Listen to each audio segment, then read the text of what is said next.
Good evening. I call to order this October 14th, 2025 meeting of the Blair Mayor and City Council. I am Mindy Rump, the Mayor of Blair, and I am pleased that you have joined us this evening. This is a public meeting and you are part of the process. I encourage you to participate, ask questions, and share your thoughts, and I will do everything that I can to make sure that your voice is heard. We do have several rules to help us proceed with the meeting, and I ask that you please keep them in mind. If you have a cell phone, please turn it off, and if you need to take a call, step outside the chamber. When you wish to speak, simply raise your hand and I will acknowledge you and you can come forward to the podium.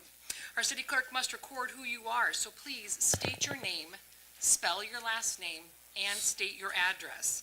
Keep your remarks brief, about 3 minutes, so that others have the opportunity to speak. And please, you must direct your remarks to either myself, City Council, or to our city staff. A copy of the Open Meetings Act has been posted by both exits, and we will begin this evening with the roll call of members. Banner. Present. Paulson. Here. Long. Here. Wolf. Here. Willis. Here. Clark. Here. Letcher. Yep. Highfield. Here. All members are present. Thank you. Would you please stand and join me with the Pledge of Allegiance? I pledge allegiance to the flag of the United States of America and to the republic for which it stands, one nation, under God, indivisible, with liberty and justice for all. Thank you. Item number 4, approval of the consent agenda. So moved. Second. We have a motion and a second to approve the consent agenda. Please register your vote.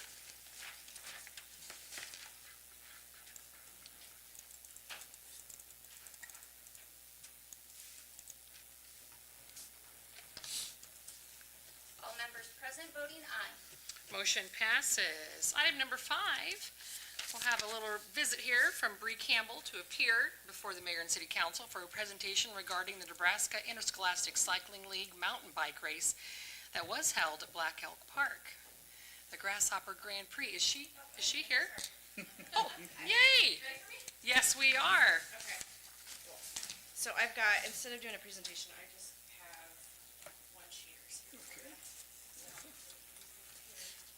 Okay. My name is Bree Campbell. My last name Campbell, and then my address is 1918 North 151st Plaza, Omaha, Nebraska 68154. So I'm here to present about our mountain bike race that we had on September 7th at Black Elk Park. We call it the Grasshopper Grand Prix.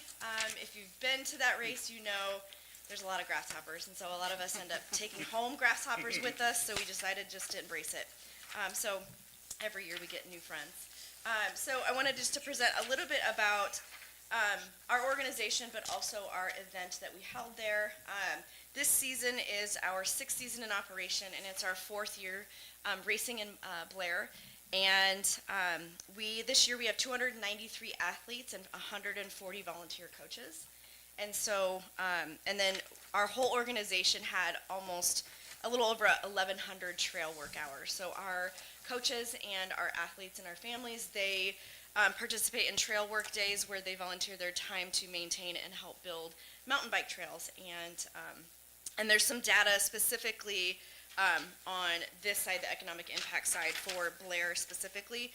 So this year at our race, we not only held a race on Sunday, September 7th, but we also held a free race clinic for our athletes, mainly our newer athletes, just to help them kind of get acclimated to the different aspects of a race. We also held a free Moms on Bikes clinic for area moms to learn mountain bike skills so that they could participate with their kids, or even if they don't have kids, they can participate in the activity at Black Elk Park. We also held an On the Bike skills clinic for our coaches to help them level up their coaching ability for our athletes. We found that it increases our safety and it helps us mitigate more risk if we train more coaches. Let's see, this year at our Grasshopper Grand Prix, we had 213 athletes out of the 293. We were able to use the open field. I think it's called the practice field on the old Dana campus. So we were able to use that field. It is the perfect venue for us. It's that big flat field where we can park in and then have our start and finish, and our teams can hang out. And so we definitely hope to return depending on the status of that field and what happens with it. It is our goal every year to return back to Black Elk. It's usually the first race of our season.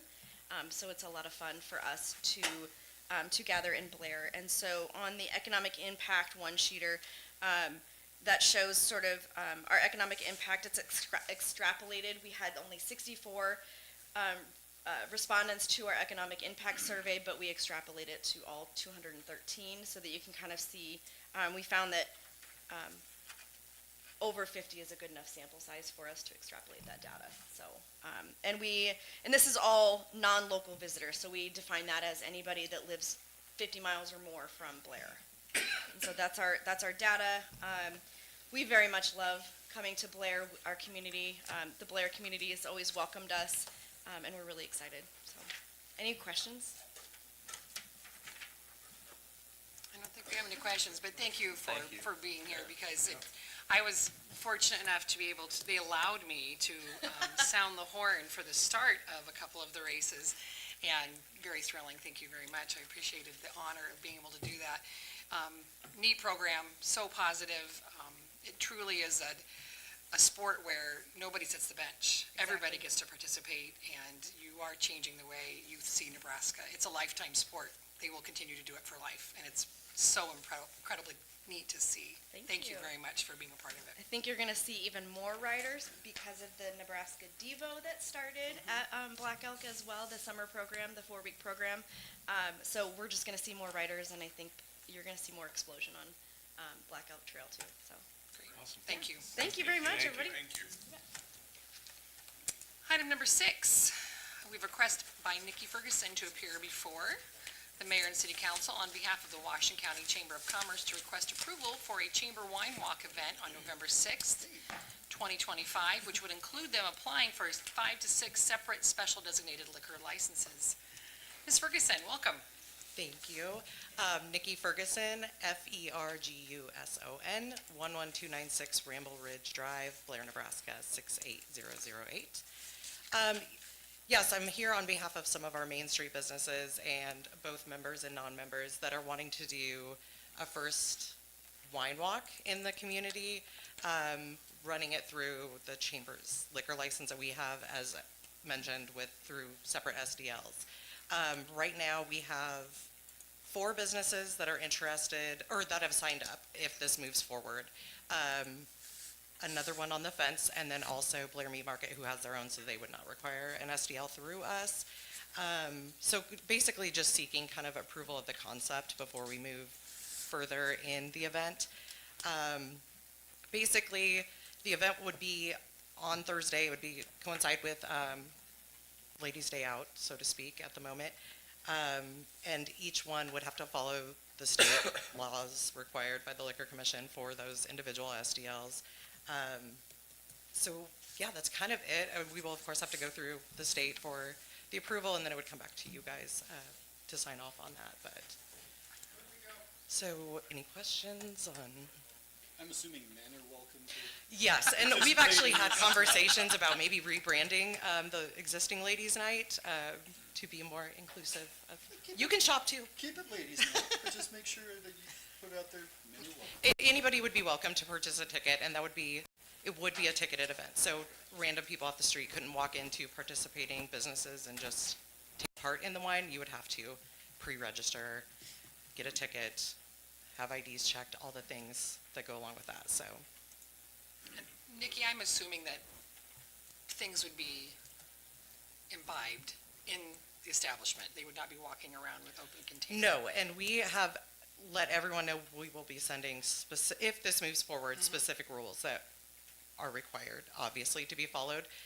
And to each one, we'll have to kind of sign an agreement, but knowing absolutely no one's walking out your door with wine in a glass, or being served after the event ends, or being served off the street. So it will be, especially being a potential pilot event, the rules will be very stringent as far as that goes, especially with the chamber hosting it.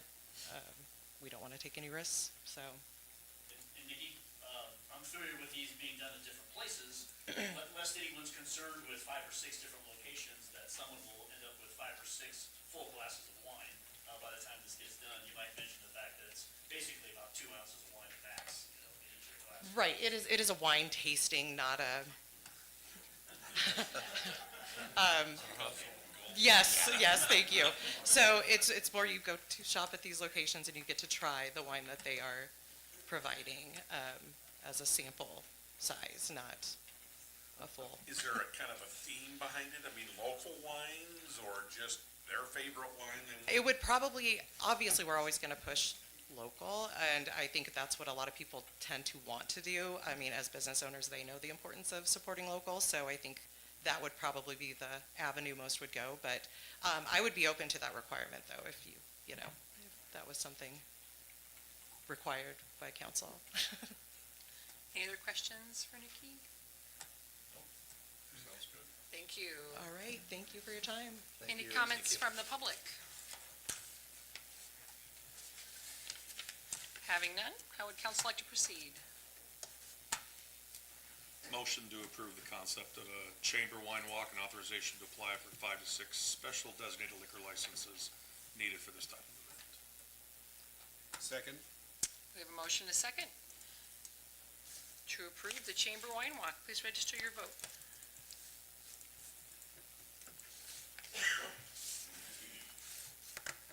All members present voting aye. Motion passes. Item number 7, consider resolution 2025-105 approving Jordan Clausen, Brian Russell, and Isaac Opataya as new members of the Blair Volunteer Fire Department. Chief Leonard. Good evening, Madam Mayor, City Council, and staff. Fire Chief Joe Leonard. As you see on the agenda here tonight to get approval for 3 new members. First off, I want to thank my president, Amy Clausen, and David McIntosh, who I believe he's back there, part of recruitment retention. They've been working diligently with the other group that is on the recruitment retention to bring new members to the department. These are our latest 3. They're currently in EMT class. First one's Jordan Clausen. Both of his parents are currently members on our department and have served on Randolph. Next one is Brian Russell. He's got a daughter that is one of our cadets. And then Isaac Opataya, he was one of our cadets and just recently graduated and turned 19 and was eligible to become a member. So here to get approval for these 3 new members. Sounds good. Wonderful. Fantastic. Any questions for Chief? No? Okay. That's great. I'll introduce resolution number 2025-105. Resolution number 2025-105 was introduced by Councilmember Willis, approving Jordan Clausen, Brian Russell, and Isaac Opataya as new members of the Blair Volunteer Fire Department. Make a motion to adopt resolution number 2025-105 as presented. Second. We have a motion and a second to adopt resolution 2025-105. Please register your vote. All members present voting aye. Motion passes. Congratulations. Congratulations.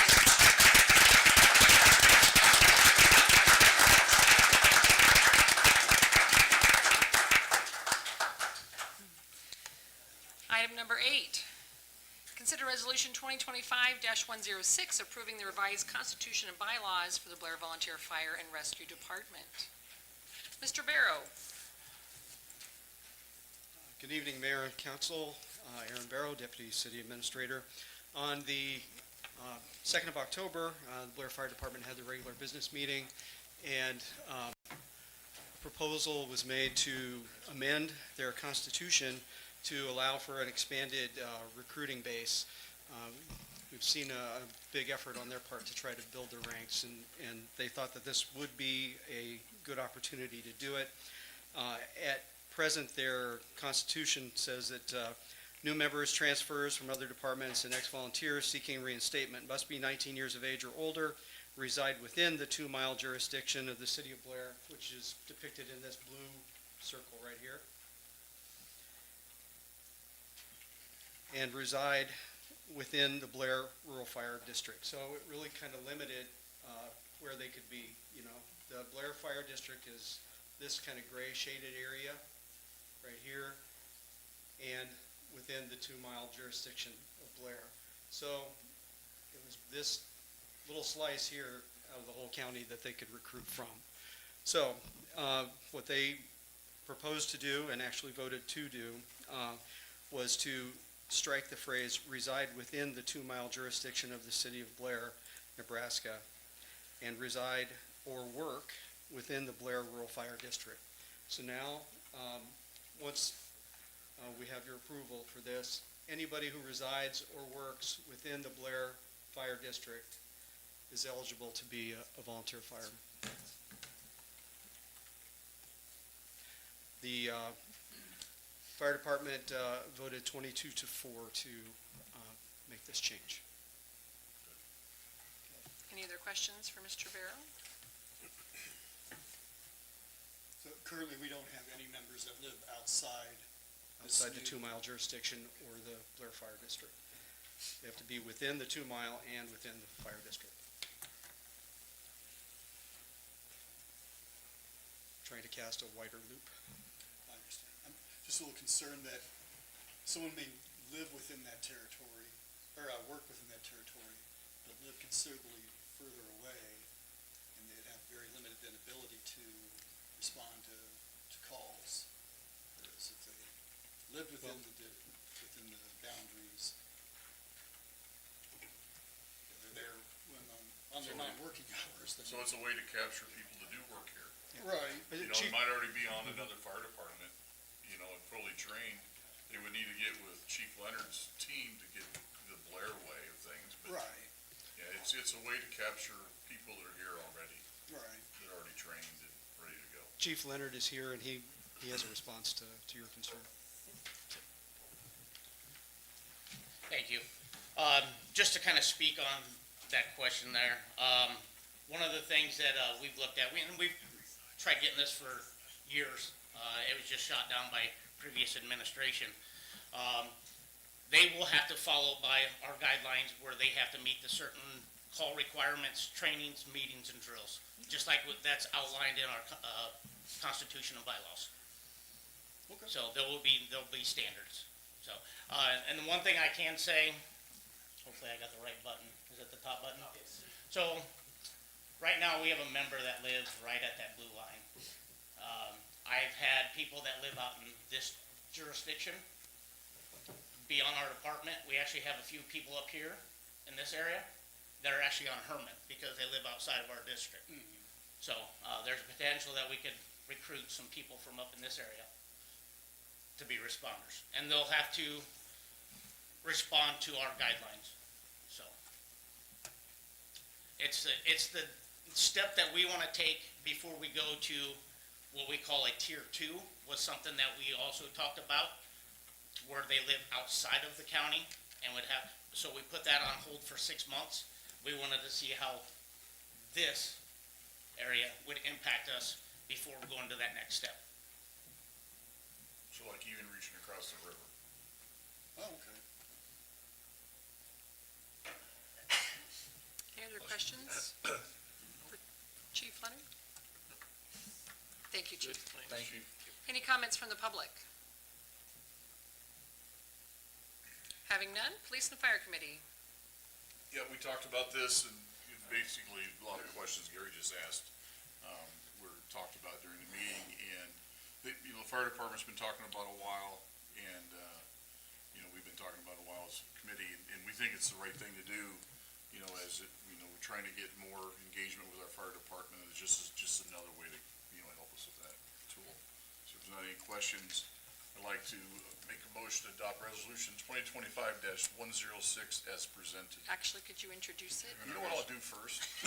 I'll introduce resolution number 2025-106. Resolution number 2025-106 was introduced by Councilmember Heifel, approving the revised constitution and bylaws for the Blair Volunteer Fire and Rescue Department.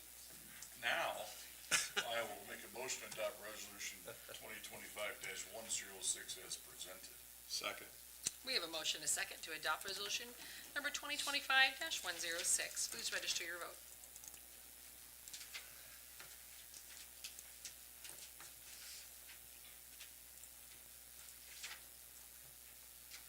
All members present voting aye. Motion passes. Item number 9, consider resolution 2025-107, approving an agreement with OS Media Group for assistance in developing a recruitment video for the Blair Police Department. Chief Kinsey. Mayor, Council, good evening. I'm bringing Kent Keller with me up. He's got a short presentation to talk to you about, but you've heard me talk about over the last few months just being the new department head and new chief of police and making some changes at the department to really be face forward for our community, positive community engagement.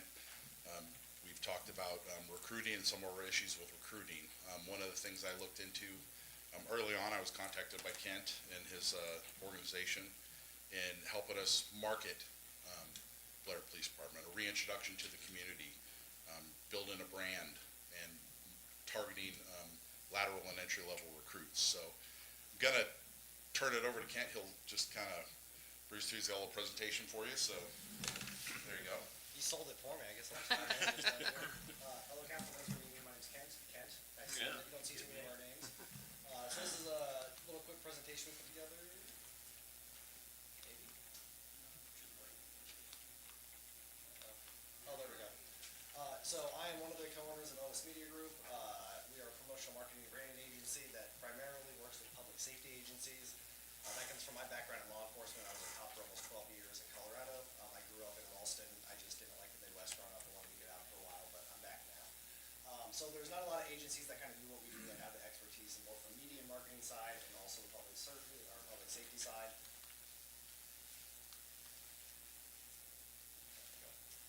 This is me and my partner. I'm on the left there, the fancy guy in the uniform. Like I said, I was an officer for 11, almost 12 years. My last assignment, I was the PIO, Public Information Officer, and Media Relations Manager for a 200-person plus department in Greeley, Colorado. We've also worked and consulted with public safety brands and private brands all over the U.S., including Fortune 500 companies. And then we also do Ghost Designs, which is we are the quiet designers behind the scenes for like a lot of bigger merchandise brands as well, you guys have probably heard of.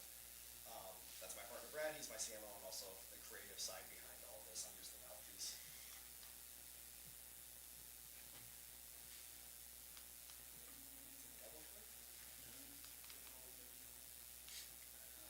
Curse myself for those hands. Weak points and opportunities. This was from after talking to Chief Kinsey and his command staff, as well as doing a little bit of a brand audit. This isn't a dig at the Blair Police Department. In policing nationwide, there was a recruitment issue. A lot of officers are leaving to go to the private sector, and then they jump agencies pretty routinely.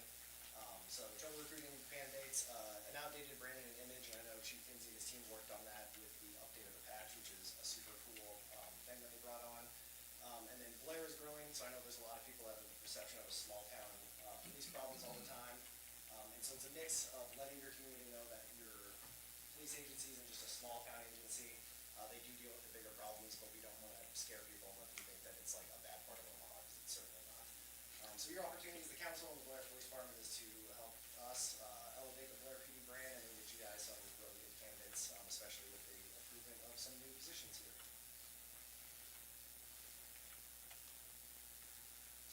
So the project, which we titled River Recruitment, that's an all cop thing. We like to cover everything. It's a 2 to 3 minute recruitment video. That'll be what we call long form, so widescreen, like a YouTube type thing. From that, we'll be able to pull lots of social media teaser videos. These are shorter vertical videos that we'll use to kind of help build up the brand and also that recruitment project.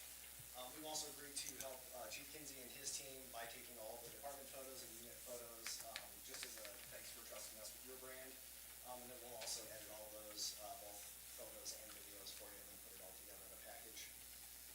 This is a quote that I like from Peter Schutz. I'm a big car guy. He's a former Porsche CEO. Hire character, train skill. 4 pretty good words that kind of sums up law enforcement hiring.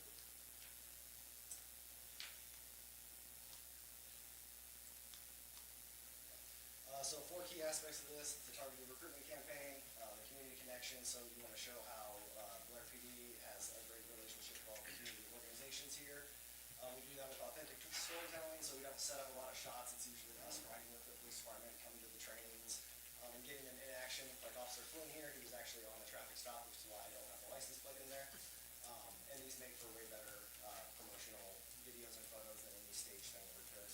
And then we utilize the great things you guys have already done, as well as the big upcoming changes that I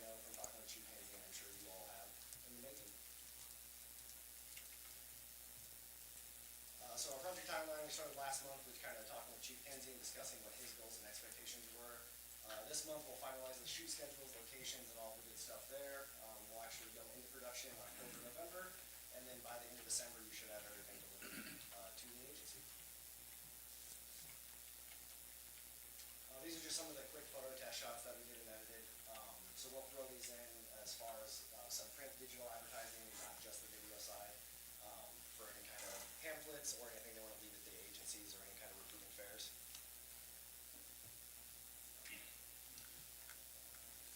This I don't know. Oh, there you go. So this is just one of the short teaser videos. Yeah.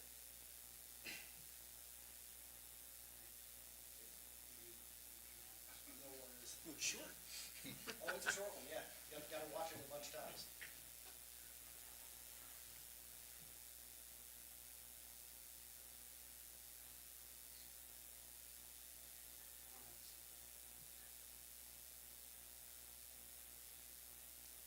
There's kind of a yakety sax music going on in the background right now. It's not cool music.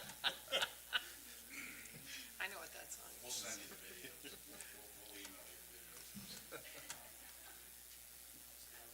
No, those are just those two.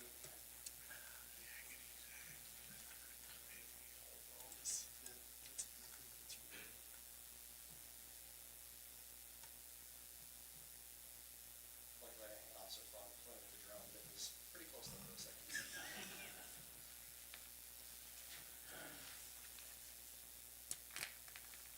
There we go. So these are just some of the testimonies that we have from some of the agencies we work with. I worked at both of those agencies, but they also hired our agency after I retired from law enforcement. So Chief Adam Kirk is the current chief of Greeley. Lieutenant Adam Smith is a retired lieutenant from Colorado State University Police. And then Chris Bowen is the main crime reporter that I worked with when I was the PIO with Greeley. He was also great at earned media stories for the department, so whenever we had something kind of big and newsworthy that I knew they weren't gonna pick up on, that was part of my duties, was to reach out to Chris and the community to kind of spread out a good word, so. They trust us, and hopefully you guys will as well. I appreciate all your time and attention, and my contact info should be the last one here. I realize I didn't do my thing. I'm Kent Keller, by the way, Keller, 60246 Levi Road, Blaine, Iowa. Appreciate your time, thanks, Council. Thank you. Thank you. I think you covered it all, and I think you kind of get the spirit and the direction that I'm looking to go with the department and some of the changes. So if you have any questions for me or Kent. I do have one. I assume this is something that we will own. It's not something that is a I don't say subscription-based, but something that the video's done, it's ours for. Yep, Yes. one-time project, all of the copyright, music, images, anything we use like that is all licensed to this project and through us, so you're covered in our umbrella. Okay, perfect. Thank you. How long does a video like that usually last before it kind of goes obsolete or outdates and ready for a new one? So the good thing is, even though the recruitment video itself is only going to be 3 minutes, we're probably going to have hours of footage. So we'll be able to do additional videos and whatnot down the road if you'd like. Especially the social media videos, you don't want those to be longer than 30 seconds because nobody has attention span these days. And so with that, we can make literally hundreds of teaser social media videos and quite a few long-form ones. So I have a couple of questions. Where will these be like targeted to be shown? Like platforms that are specifically targeting police age recruitment or other departments, or how is that going to be put out there? Or is it just going to be in general and people, see it, or? Yeah, no, great question. So luckily, part of the Chief Kenzie's things that he wants to do with the department is increase the social media reach. That's something we help out with too, not in this form, but just the fact that he wants to do that is great. That's usually my biggest fight that I have to have with agency heads. So we'll put it on all the social media channels that Blair has. I know that Jake Dunn, I believe, with the city is really active on social media, so he can help you on your guys' side. For recruitment specific things, we always find LinkedIn is great, just because that's where a lot of officers hang out with. And it's kind of went from this bastardized social media thing to now a lot of people actually use LinkedIn for recruitment, especially in the public safety role. So that'll be one of the bigger places that I would actually, if you wanted to put ad money behind it, that's where I would throw that key as well.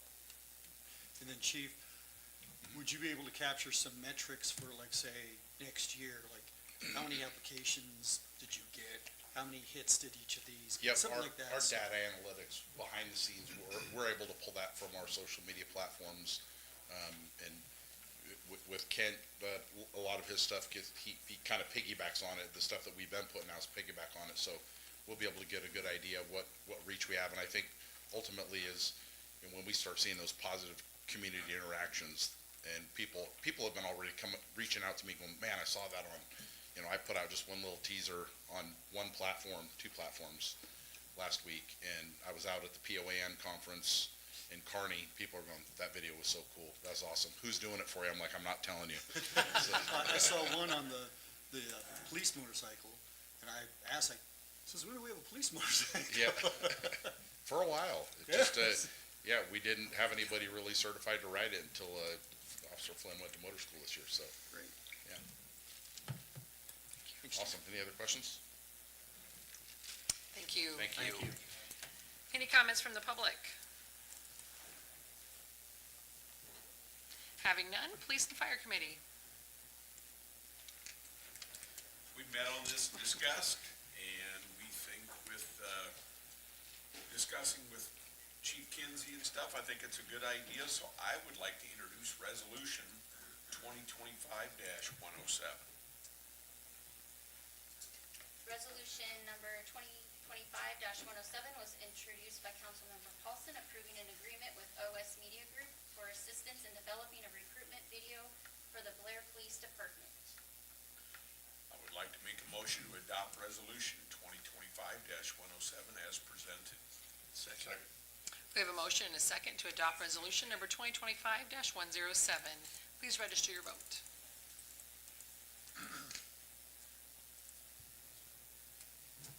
All members present voting aye. Motion passes. Item number 10, consider resolution 2025-108, approving the purchase of windscreens for the pickleball courts in Generations Park. Mr. Heaton. Good evening, Mayor and Council. Yeah, in your packet tonight is a resolution to purchase windscreens for the pickleball court. James, the park superintendent, tried to reach out to several companies to get bids on windscreens for out there at the pickleball courts. Got one back from Odie's. We do a lot of work with Odie's. We get all of our baseball field materials and things through them. The park board unanimously approved that and recommended that to the council. One thing to note is that the entire cost of this has been covered by donations. So George Hall, I know, was one of the main ones behind that, and some of the others that have, I guess, kind of become the pickleball gurus of Blair, if you will. Mafia. Evonic. Evonic, oh, that's right. They made a donation as well. Yep, so I think Evonic donated $1,000, if I remember right. So, so the total is $4,749.55. All of that is, again, covered by donations, so. That's wonderful. That's incredible that they were so passionate about it, that they went out and did that. Yep, and then we'll get the ones, if approved, we'll get these ordered, and then we'll likely wait until spring to put them up. We're not planning on leaving them up over the winter, just because we don't want them getting beaten up by the wind. So then in the fall, the Parks Department will take them down, store them for the winter. So it'll be a little maintenance, but hopefully they'll last a little longer that way. Is this windscreens for all four sides of the Correct. fence? Yep, it'll be inside around all four sides, and there's patches over the doors, so the whole thing will be wrapped. Any other questions for Mr. Heaton? Thank you. Any other comments from the public? Having none, how would council like to proceed? I'd like to introduce resolution number 2025-108. Resolution number 2025-108 was introduced by Councilmember Clark, approving the purchase of windscreens for the pickleball courts in Generations Park. I'd like to make a motion to adopt resolution 2025-108 as presented. Second. We have a motion and a second to adopt resolution 2025-108. Please register your vote.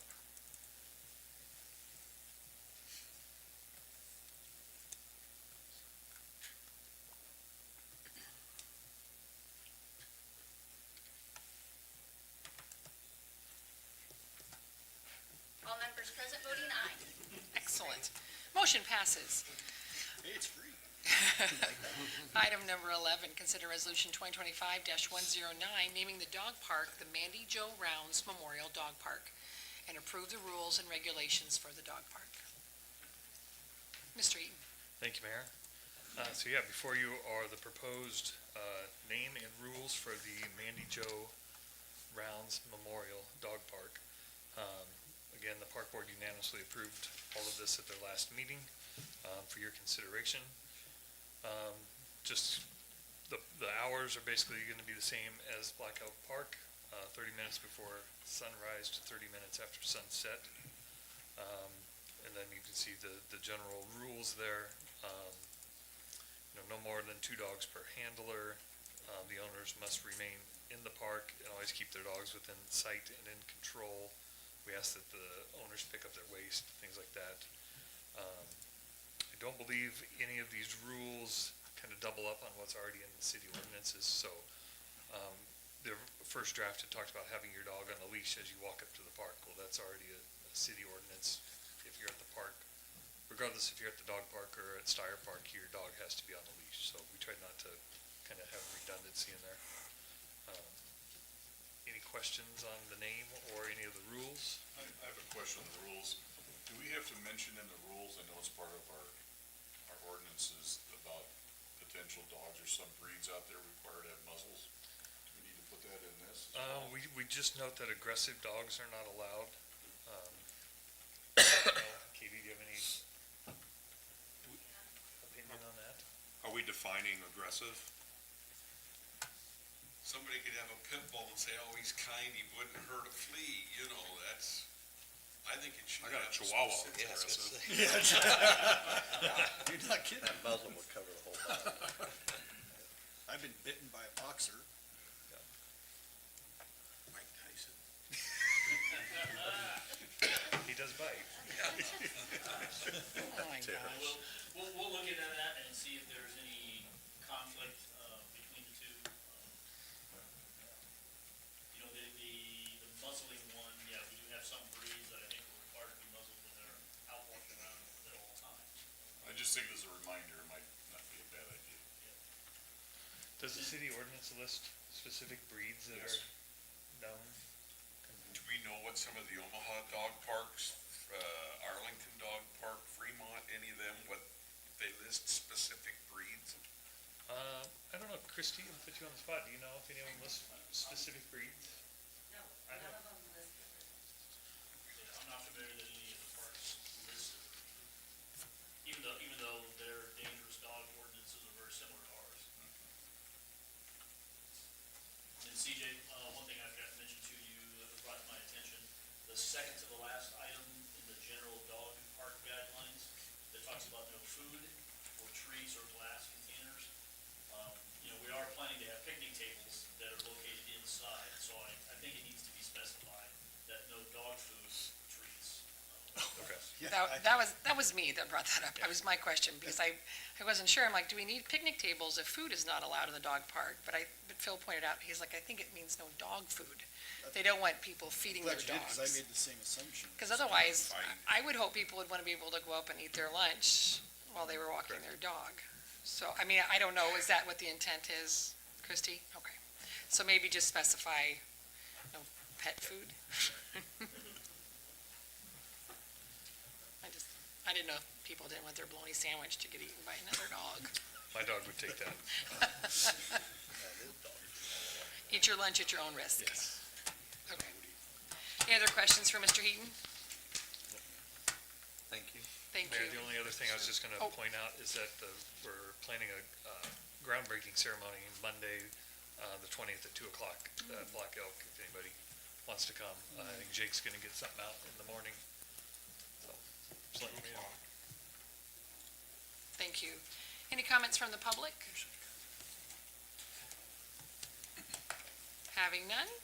Council, how would you like to proceed? On this resolution 2025-109. Resolution number 2025-109 was introduced by Councilmember Wolf, naming the dog park the Mandy Jo Rounds Memorial Dog Park and approving the rules and regulations for the dog park. Motion to adopt resolution 2025-109 as presented. Second. We have a motion and a second to adopt Resolution 2025-109. Please register your vote.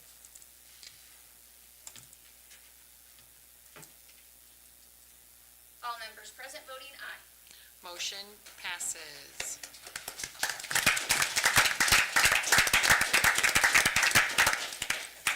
Item number 12, consider Resolution 2025-110, approving Amendment 1 with HDR for the Water Tower Project. Mr. Eaton. Thank you again, Mayor. So yeah, before you is Amendment 1 on the water tower project. As council remembers, we're working with HDR in the rural water system to look at a potential location for a new elevated water tower somewhere just south of town along P35. We've identified, staff and the engineer identified about 7 different places that would potentially work. We have tried to work with the landowners and still hope to come to some kind of agreement. What this amendment will allow us to do is have HDR do some extra work to kind of put together, I wouldn't say it's a study, but maybe just a review of each site, cost effectiveness, constructability, access, just kind of some of those factors that then we can bring back to you guys and kind of have something to base a good decision off of, other than just kind of what we feel. And then we can take that, hopefully approach the landowner again, try to work out something, but this would also give us some of that background research we would need if we would have to take additional steps to kind of force somebody's hand, which we don't want to do, but nonetheless need to be prepared. So since this wasn't in their original scope of the water tower design, it's an additional $14,700 for HDR to do that work. Any questions? CJ, do we have to consider the possibility of needing an environmental impact, anything for concern that maybe the property owners to try to delay or stop the project might try and throw that flag in the mix or Not something? that I'm aware of. Okay. There, nothing, I think in this area, you're not at risk of any wetlands or anything like that. And it's we're Even looking though at. these days could be a wood moth or something. Correct. And I believe, I'm 100% correct, but I think like the size of the project comes into play there, and we're looking at less than an acre. Okay. So, Any other questions for Mr. Eaton? Thank you. Any comments from the public? Having none, Water and Sewer Committee.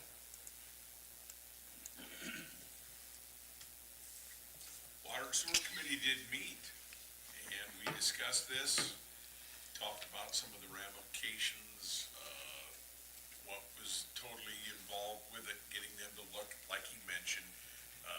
Something he didn't mention was wanting to stay on the level with the present water tower, because they're gonna stay in conjunction with each other, so it is imperative to stay at a higher altitude or elevation, I should say. So I would like to make a introduction for resolution number 2025-110. Resolution number 2025-110 was introduced by Councilmember Paulson, approving Amendment 1 with HDR for the Water Tower Project. I would like to make a motion to adopt resolution 2025-110 as presented. Second. We have a motion and a second to adopt resolution number 2025-110. Please register your vote. All members present voting aye. Motion passes. Item number 13, consider a motion to waive the penalty calculation and shut-off notices for November and December 2025 and January of 2026 due to the transition to BS&A new utility payment system. Mr. Green. Good evening, Mayor and council members. I am not CJ Heaton, but I do have the privilege of talking a little bit about some of this transition that's coming up for utility billing. I did pass out a handout, and Aaron's going to bring it up here on the screen. again, we can get this information out, and we will be pushing it hard through social media. Hopefully our friends at the newspaper and others will help us to get this information out as well. We have been having some conversations because of the upcoming change in our accounting system, utility billing system. And unfortunately, it calls for a brand-new payment system then for all of our utility customers. And the biggest challenge along with that is the timing of when accounts are able to be created. And unfortunately, they're not able to be created until the third day of our go live. Go live starts on November 17th, and so it won't be until November 19th where people can actually create accounts. But there'll be activity going on prior to that. So I put this list together, and again, we'll get it out on the website, and we'll try to promote it as heavily as we can in the coming days just to let people know. Now, we had some conversation at our last Fifth Tuesday meeting regarding some of these issues, and just kind of polled your ideas and opinions, talked a little bit more with the Finance Committee as well as Water and Sewer Committee on these issues. So I'm just going to go through them point by point to kind of talk about what's coming. Most people are probably familiar with the fact that they get postcards now, and Blair has been sending out just little postcard bills for many, many years. We're doing away with the postcards, and we're going to go with full letter-sized bills. They're a little bit more expensive by mailing them out that way, but it provides us an opportunity to provide additional information if we need to in some of those envelopes.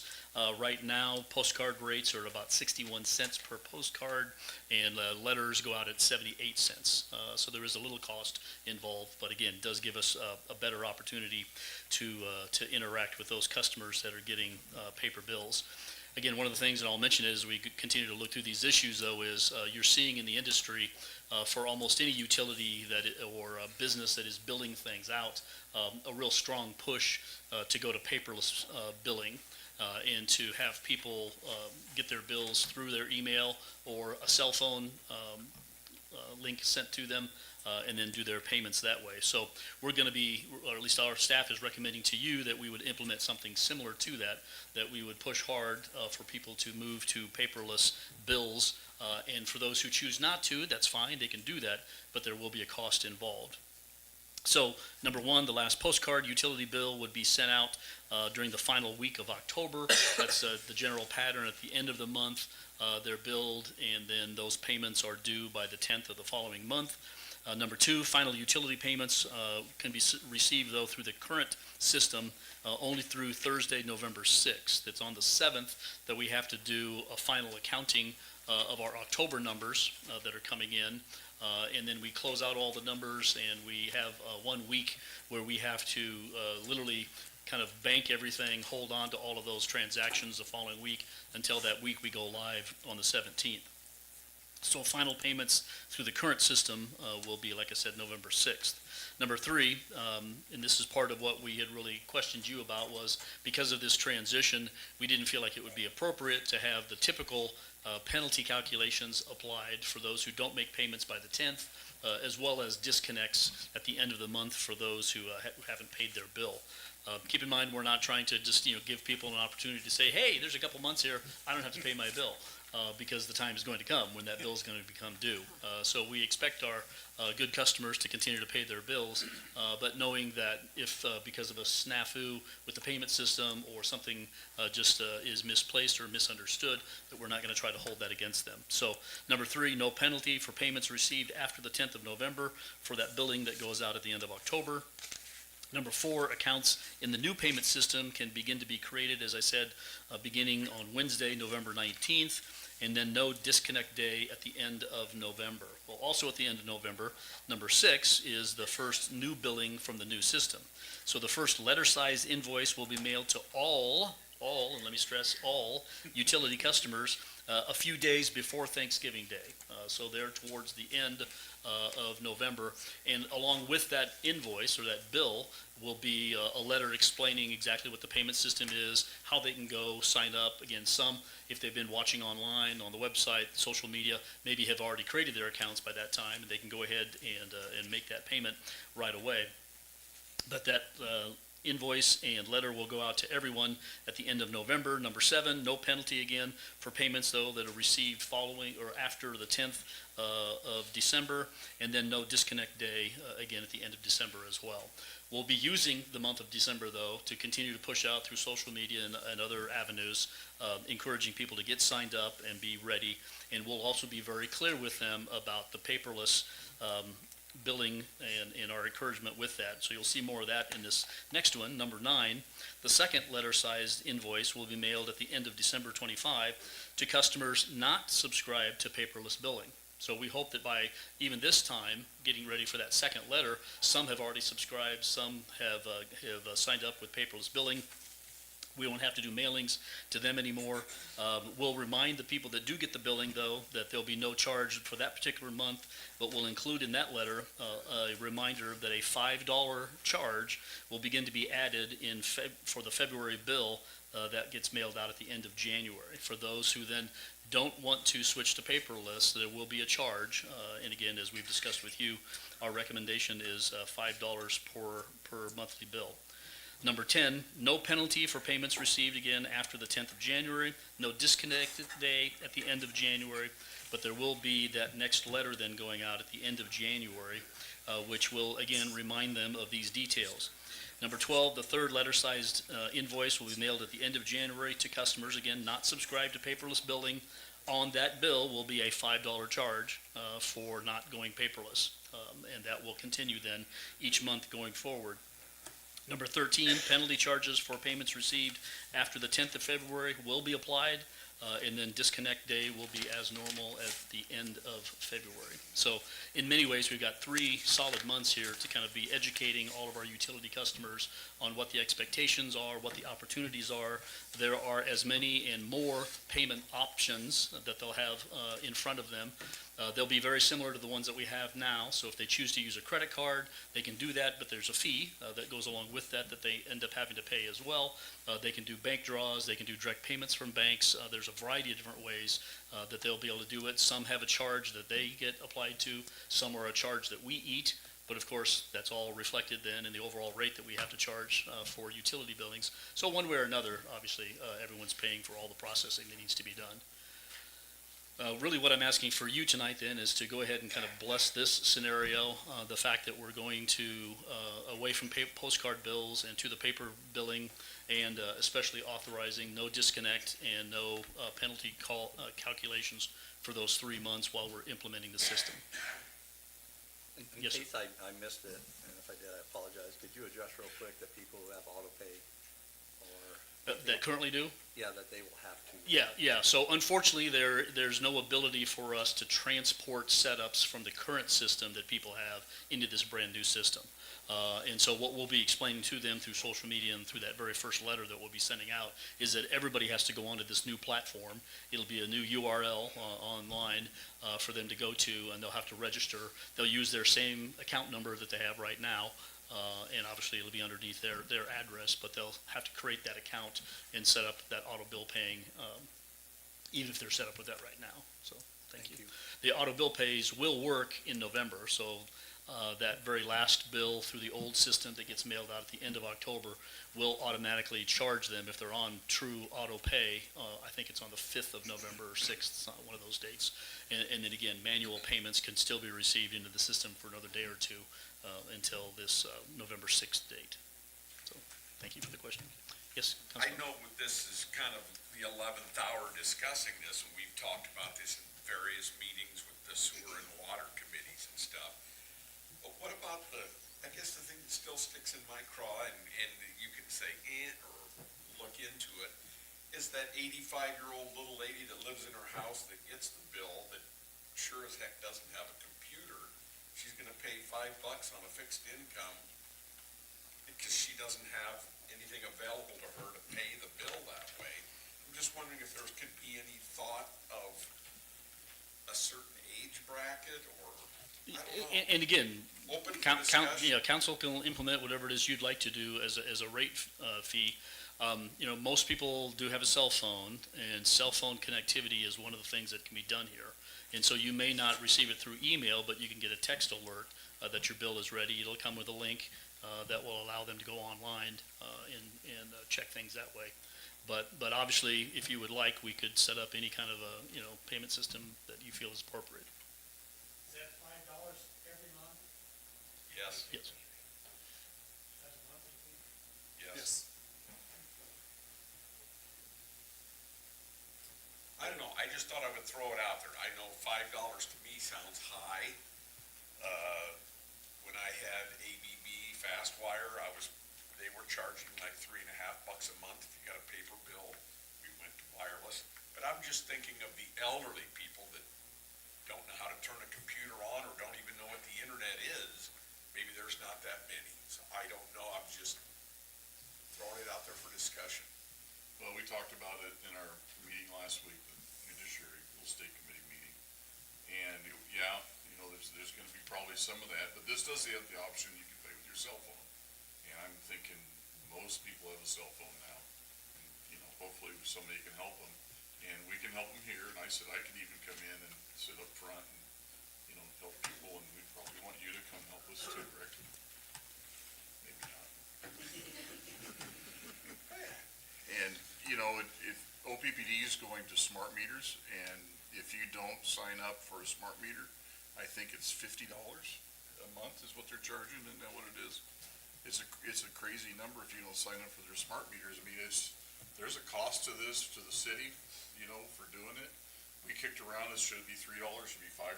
We said we'll start out with $5, and, we could talk about $3 too, but, there should be a cost, because there is a cost to do this. The charge, I should say, to cover the cost.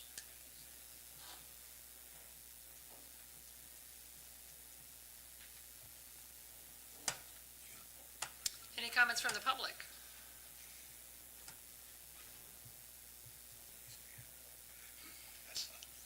Anyone else from Judiciary Committee?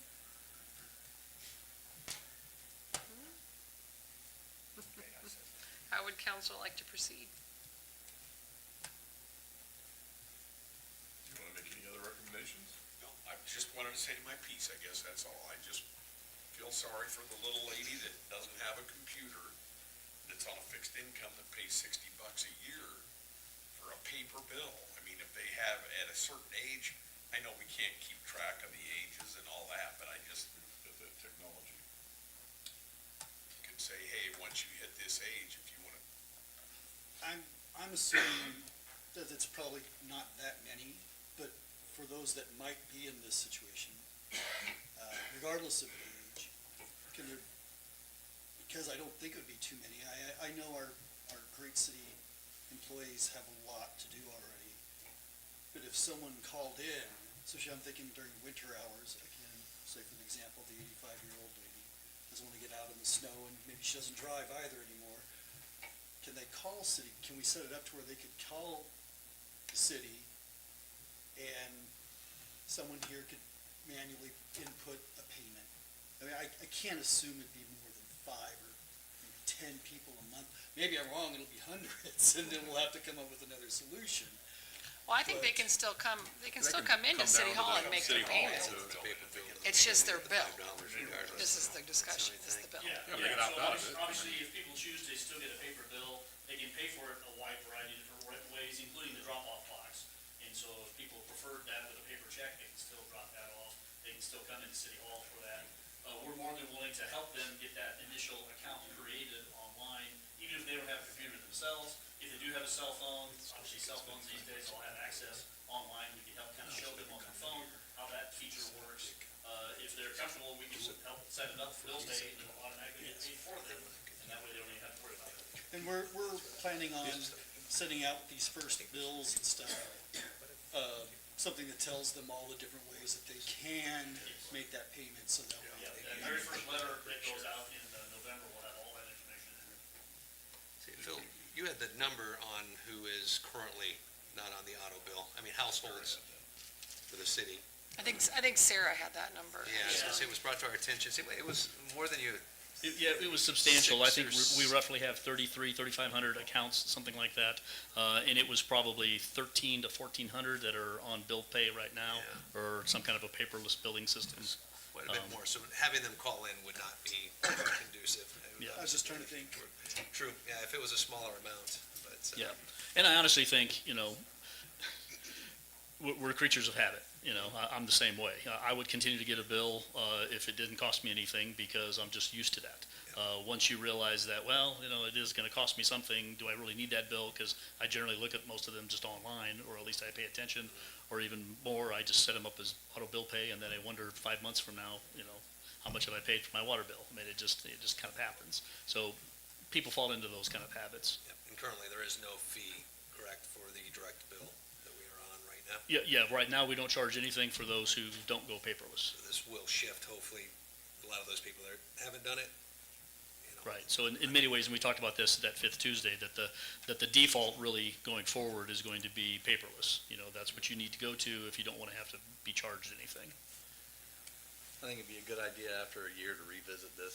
Any concerns, problems, hiccups, or anything like that? Maybe, Absolutely. at that point can address some of the concerns that council has brought up, and because the intention's really good. Yep. So, yeah. Good idea, Kevin. Would you like to make a motion to approve? I'll make a motion to approve waiving the penalty calculation and shut-off notices for November, December 2025, and January 2026 due to the transition to BSNA new utility payment system. Second. We have a motion and a second to approve waiving the penalty calculation and shut-off notices. Please register your vote.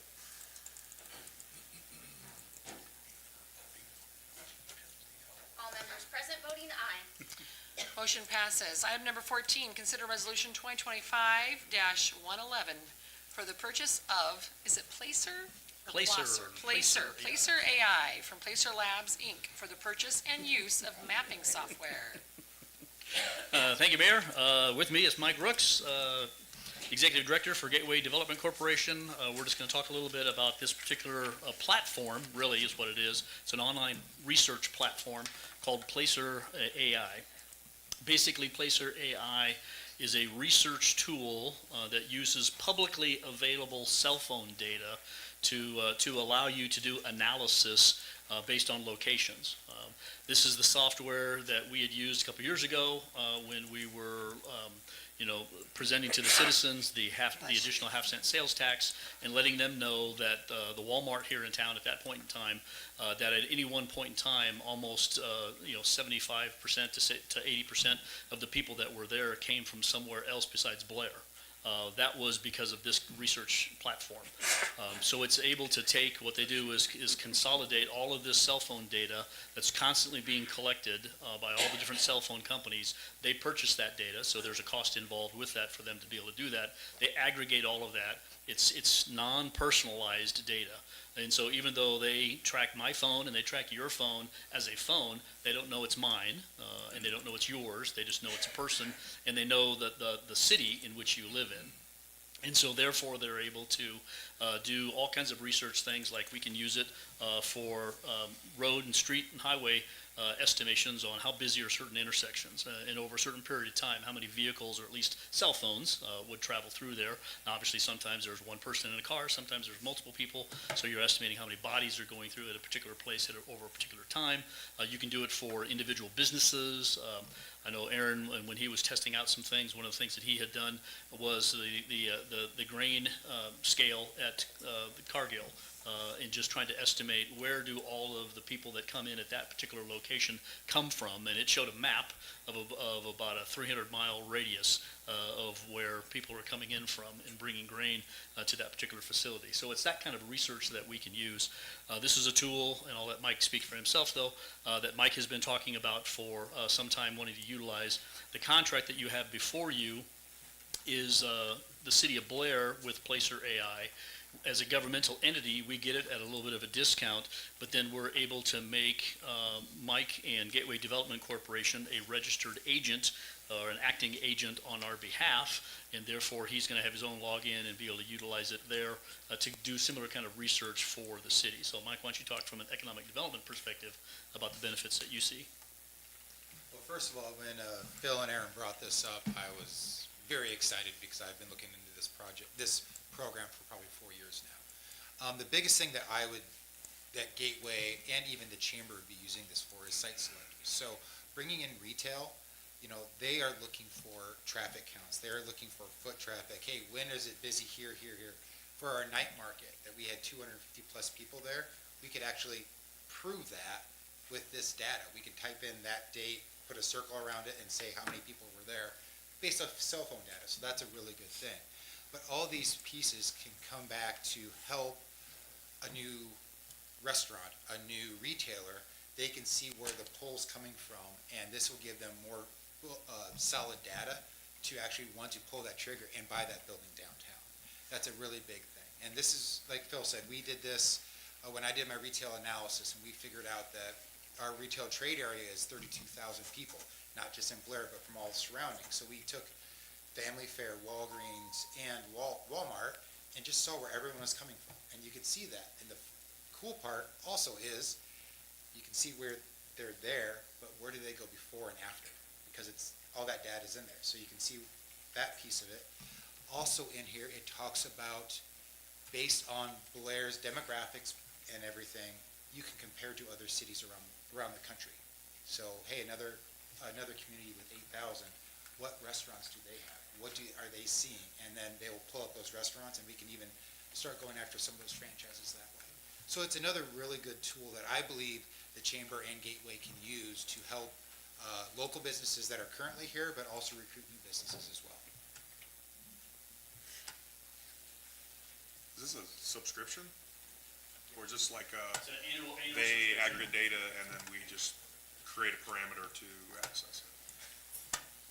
Well, it's an annual fee that we have, so if that's what you're referring to. Annual fee, and we can actually pull data from, honestly, anywhere in the United States. So We input the parameters, right? We look Yeah, at the data. we put the circle in, we put it around Blair, we put it around the art alley to really aggregate that data, whatever we're looking for. And then we can compare our art alley versus Ashland's art alley, or something like that, to see the traffic So counts. there's place parameters, date parameters, and so we can ask for specific dates, we can ask for, specific times. So if we had a concert, we wanted to see what the traffic pattern was, or even for parade routes, where are we seeing things? So maybe we want to change some things that way. Is this in any way, this is no way invading anybody's privacy or rights or any way? Yeah, shape, no or form, correct? personal information whatsoever. We wouldn't have any ability to know who real individuals are. Yeah, only the idea of kind of generally where they come from, but not specific addresses, maybe at the aggregate city level. One of the questions that came up with the technology committee was, it is $22,000 a year, so it's not necessarily inexpensive software, less than Mike was looking at just on his own with Gateway. And so we're going to cut his fee. No, we're not going to do that. This was part of what we had budgeted for and planned for this particular year. But we will do some real analysis on that. I'm always questioning as well whether we really get the value out of these software packages. And so we'll make sure that we have some good statistics for you next budget season when we get ready to reevaluate this again. I asked Chief Kinsey if we could get some metrics to kind Yep, exactly. Yeah, and of, is this really worth the 22? it's a great way to look at it, so. This is all data that we can use, and hopefully Gateway and the Chamber can come back and say, hey, we actually brought in these businesses, or we helped do this project because of the quality data that we got from the research. Any other questions? Well, I hate to be the burr under the saddle, but why, I guess, is Blair paying the 22,000 when Chamber and Gateway can pay, we pay half and they pay 25% each or something? Why is Blair paying it? And we could, we haven't finalized the agreement with the chamber yet. We substantially, we pay a substantial amount to Gateway, and for their support. So anything that would add to their budget would really be something that they would be looking to someone else to kind of help compensate them for anyway. This is a package that we fully intend to utilize for ourselves because there's a lot of community development, information that would come from this as well, not just from the economic development standpoint. I'm just excited for the stuff I can do, but no, Aaron talked about it, he brought it up to me, I'm like, oh, no, this is amazing. I've walked through probably 5 to 6 demos of this. It's really amazing what you can do with this. I mean, those potential home developers and subdivision developers that we're hoping to recruit to come to town are all part of looking for this data as well. Find out who who's using the bypass? Yes, and we can, yeah, and just the numbers despite early on concerns that people had that no one's gonna use that bypass, it's too steep, and it's too out of the way, it's utilized on a regular basis, and I take it whenever I can. It's gonna be interesting to watch the numbers on that, Hollow Road bypass compared to downtown, in the coming months. Any other questions? Thank you. Thank you. Any comments from the public? What are the third parties? Could you come forward, please?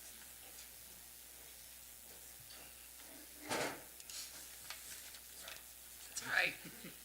Tabitha Holmes, HOLMES, 11114 West Lake Shore Drive, Blair, Nebraska, 68008. Thank you. Just curious, what are the third parties or the other parties that you would collect the data from, that you would have to purchase our said data, and how would they differentiate between Google, who already pulls all of that locationary data anyway? So we're not, sorry. I mean, honestly, we're not purchasing any of that stuff. Placer AI has that contract with all the cell phone companies with Google to pull all that in and aggregate it into one platform, where currently, Google, you cannot typically do that. Like, I could pull myself and see where I go and all that stuff, but this aggregates everything together so you can see where, the traffic flows are, or how many people are going to Family Fair on Friday afternoon.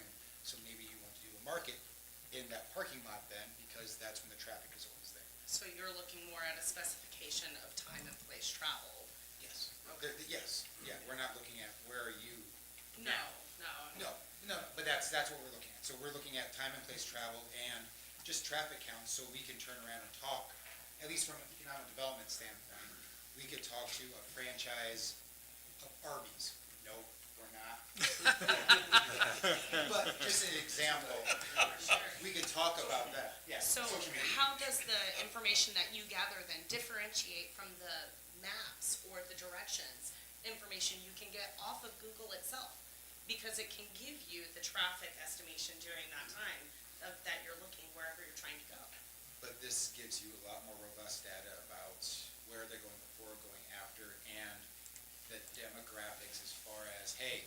You're following people then further beyond just Just one, that yes. specification. So, like when we did a retail study back in, I believe it was 2021, it talked about people went to Walmart. After Walmart, 60% of those people went to Shields in not Shadow Lake, in Village Point. And it talked about that. So what does that tell you? We need a sporting goods store, because they are not finding some of the things, or kids' shoes or whatever that is. So with that, we can extrapolate that data and try to get some other businesses here locally. So we don't have, nothing wrong with driving into Omaha, but we have it local. It's nicer to have that sales tax dollars spent here than in Omaha. Thank you. Thank you. Thank you. Any other comments from the public? Having none?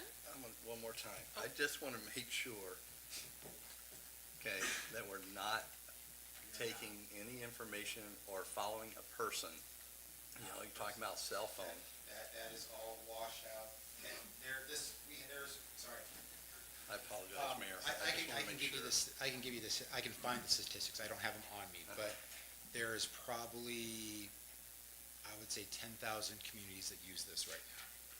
And they are all using this for traffic counts and figuring out where the next growth patterns are gonna be.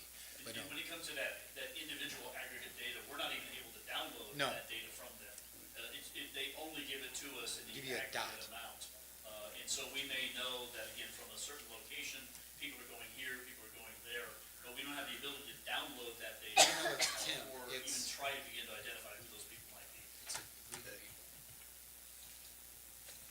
Okay. Thank you. Have some reservation, but thank you. Technology Committee. Big brother. We talked about this, and we had questions about the cost and the relative usefulness it'll be. So, it sounds great, and I know there's a limit to how many inquiries we can make per year and so on, but I think it's worth giving it a try for the first year at least to see what kind of results we're getting and then ascertain whether or not it's something we want to continue to do.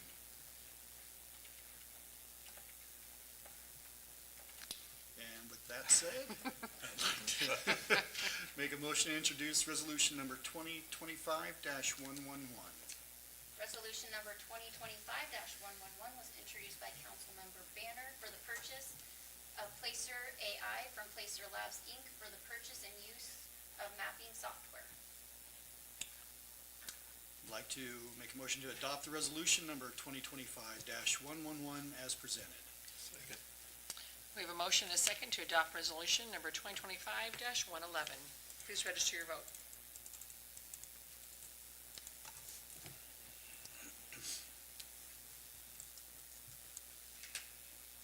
Council members voting aye, Banner, Clark, Heisel, Letcher, Long, Paulson, Wolf, Willis voting nay. Motion passes. Item number 15, consider approving the guidelines for allowing the public to name the city's snowplow. Mr. Heaton. Thank you, Mayor. Make Jake come up here a little bit too, because I don't know who, we'll see how this goes before we decide whose idea this was. The Olaf Destroyer. So since Jake came on board and we have somebody to kind of help lead some of this social media fun, we thought we'd do just that and have a little fun with it. So I don't know if everybody on the council is familiar, but I don't know, the last couple of years, the state of Nebraska has had a name a snowplow contest. Do you remember what some of the names? Yeah, okay. Plowzilla, things like that. So this is just something fun. There's no real, seriousness to this really, but, so Jake and I kind of got to talking about it. Jake came up with some parameters. So if approved tonight, I think you got something ready to go out on social media right away. Yeah, the conference I went to last month, there's some municipalities that already have done this, so we're following a lot of guidelines that other municipalities are using. General guidelines up there follows by basically the same timeline everybody else does. The last tidbit was with Tannenbaum coming up, maybe instead of announcing Thanksgiving Day, we can announce a Tannenbaum to help boost that event, would be sort of the last change that we just sort of last minute thought about. There is rules, like it can't be a City of Blair employee, it's gotta be a City of Blair resident, so really boosting being a part of the city. There is prizes, so the winner that gets it gets to go for a ride in the snowplow, take it to school, go for a ride around, get a picture with it. Again, there's a bunch of, you can't make profanity, it has to be 40 characters or less, we have guidelines on there. Here's quick pictures of like how it would look, so here's the form up there. So you would submit your ones on here and then we'll narrow it to a top 10. Oh, those are clever. And then, Plowing all camp long. and then after we get down to it, so that it'll be open through next Friday. Anybody in the public can submit it. We'll let the public works guys and gals submit it, or narrow it down to a top 10. And then there'll be a top 10 that gets pushed out for a week or so. That'll be something like this where the public can go and vote and narrow it down, and then we'll announce it more than likely at Tannenbaum then. But just something like CJ said, get the community involved more. It's something that's picking up more and more steam at the municipalities around the country. So just to have a little fun with it. The snow. Very good. Yeah, and then our plan is to. I like those names up there. Those are I didn't see clever. those until just now. Those so are those really good. good. Those are really good. I like number 2. The plan would be, we'll know the name, if we decide to announce it at Tannenbaum. We'll have a magnet made up at Shotwell and have that on there. And then if we can make, No, because this is just an annual thing, this would be an correct? annual thing, so then we can So do it we'll again take next it year. off and put it. Yeah, we could, we're gonna start with the big one this year. I know Jake found when we were looking into this stuff that sometimes do paint the snowplow, and when I first heard that, I thought painting like the cab, but no, you paint the blade The itself. Just something fun, just to get the community involved, so. And again, there is good, a lot of guidelines to make sure we don't get out of hand. You can't go out there and say no profanity, no, political names or anything like that. It's meant to just have fun and build on it. I think it'd be fun. Good I think idea. this is a fun idea, good in community engagement. Thank you, Jake. Good idea. Thanks, Jake. I guess it was Jake's idea. Any comments from the public?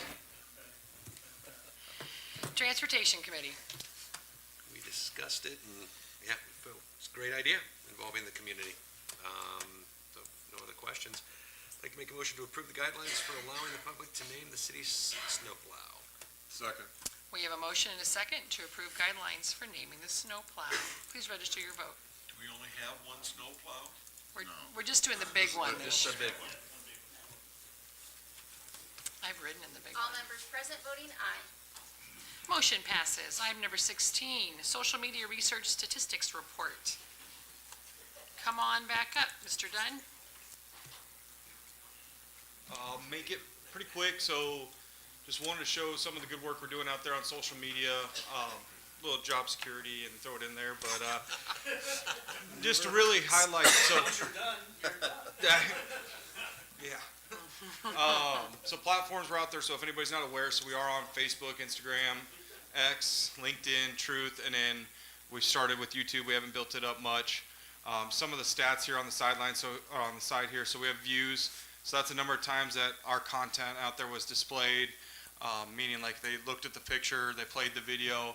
You can see Facebook is our main, and then Instagram and LinkedIn. Those are the three that provide free statistics. For us to get X or Truth, it's a subscription base you have to pay for. So right now we're just getting the stats that are provided to us. You can see some months that it goes up. March was a big month. Then you can see down below it the reach. So it counts the amount of times that people see it during the month, only counting the person one time they see it. So, you know, if Phil looks at one thing and he looks at it again, it only counts the one time. So this shows that we truly have a good following out there. Again, like in July, 165,000 different people looked at our Facebook stuff. Content interaction, so that's when they actually are going and liking, sharing it, commenting, or having any sort of interaction with it instead of just scrolling and looking at it. So again, like I said, Facebook's our big ones, and then Facebook even breaks it down to if they were already following us or if they were a non-follower and looked at it. And then one cool thing, so our top content so far this year goes to shout out to Trevor Corey. He sent in to, one of our employees sent in a video of the ice breaking on the Missouri River Bridge. And we talked about the potential flooding and public safety aspect of that. But that ended up on Facebook with over 1.4 million views. Again, a lot of interactions, a lot of comments. A cool part over here, even like Facebook and Meta breaks it down, the states, the regions. So Nebraska, 73,000 people looked at it all the way down to Missouri. But it even goes by country, so 692,000 of those views were in the U.S. We were seen in Mexico, France, Australia, Denmark, Norway, Sweden, United Kingdom, Germany, and Canada. So just a lot of this stuff that our social media is getting out there, it's doing good work, and it's doing what's intended to be, so. Good job. Any questions on social media? No. Thank you, Jake. Thanks, Jake. Thank you. Mr. Green.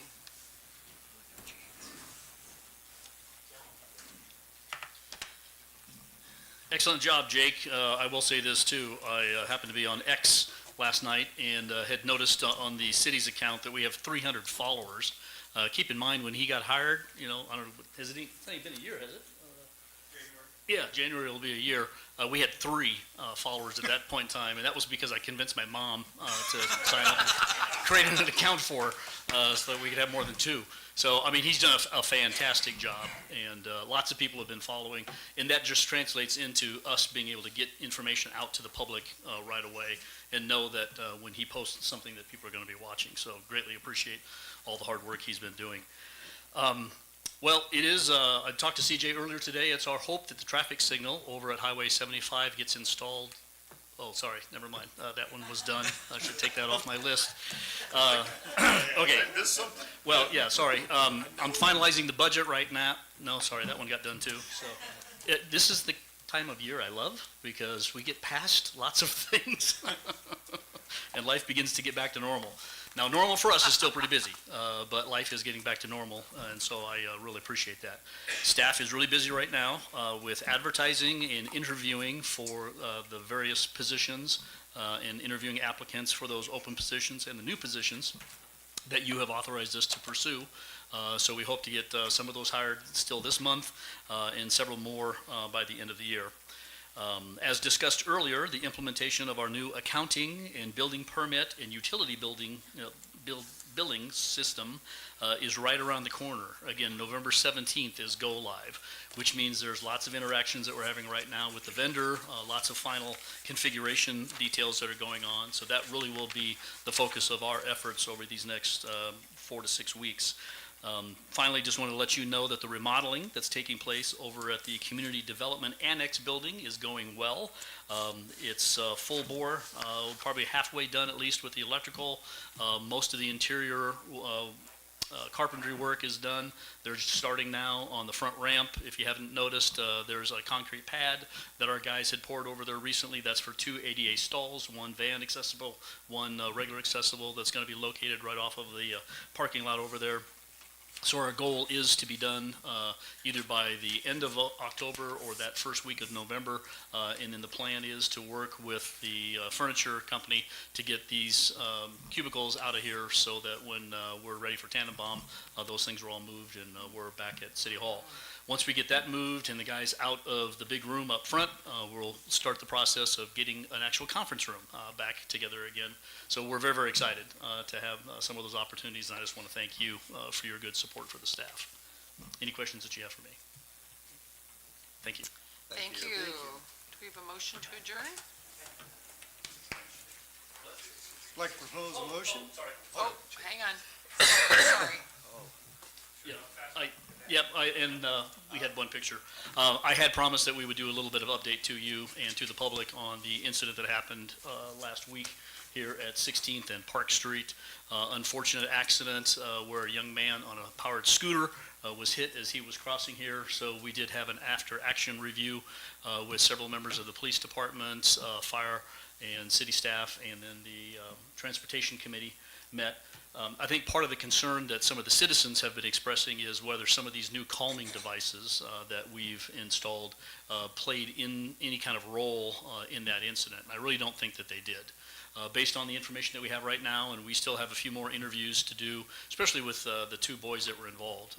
I didn't know, and information hadn't come out right away, that there actually were 2 of them there. The first one went through, and the truck was stopped for that one. It was the second young boy, as he was coming through, that the driver just didn't notice him there. And that's why after the first one passed, he pulled forward and unfortunately had the incident that he did.